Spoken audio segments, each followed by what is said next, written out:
बिस्मिल्लाहिर्रहमानिर्रहीम। अस्सलामुअलैकुम। तुसी वेख रहे हो CID न्यूज़ नैटवर्क इस्लामाबाद। विशाल असमन दे नाल अज दियां ताज़ा तरीन पंजाबी दियां खबरां।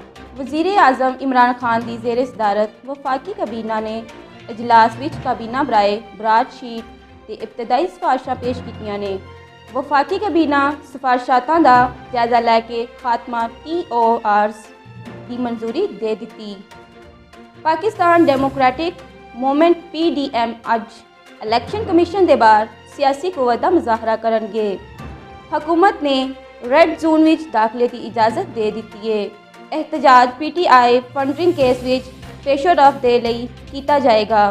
शहरी बिल्डिंग अथॉरिटी LDA तो मुतल्लिक अवामी शिकायतों के director general DG anti corruption Punjab Gohar Nafees ने स्पैशल विंग कायम कर दिता। सऊदी अरब शेयर मार्केट विच गैर मुल्की 1.3 अरब डॉलर शेयर्स के मालिक बन गए ने। शहरे कायद विच अगवा बराए तावान दीयां वारदातां वधदियां जा रही ने। पुलिस का एक्शन ताजर के अगवा विच मुलवस 2 अगवाकारां नूं गिरफ्तार कर लिया गया है।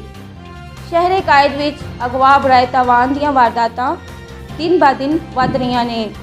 पुलिस का एक्शन ताजर के अगवा विच मुलविस 2 अगवाकारां नूं गिरफ्तार कर लिया गया है। लबनान विच कोरोना वायरस के मरीज ऑक्सीजन की कमी की वजह तो घरां विच इंतकाल कर रहे हैं। रवां साल के पहले 17 दिनों विच 67,655 केस रिकॉर्ड किए गए हैं। शहरे कायद विच गैस प्रैशर कमी की वजह तो मुख्तलिफ इलाकों में अदम फराहमी का मसला जारी है, जिसके बायस घरेलू मुसारफिन नूं मुश्किलात का सामना है।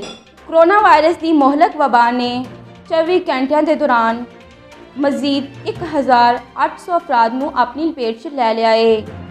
इस दे नाल ही अज दियां खबरां इख्तिताम पजीर होईयां। साडा चैनल अगर तुसी सबसक्राइब नहीं किया तो सब तो पहले सानू सबसक्राइब करो। अपना ख्याल रखो, अपने नाल दूसरियां दा भी रब रखा। You are watching CID News Network Islamabad.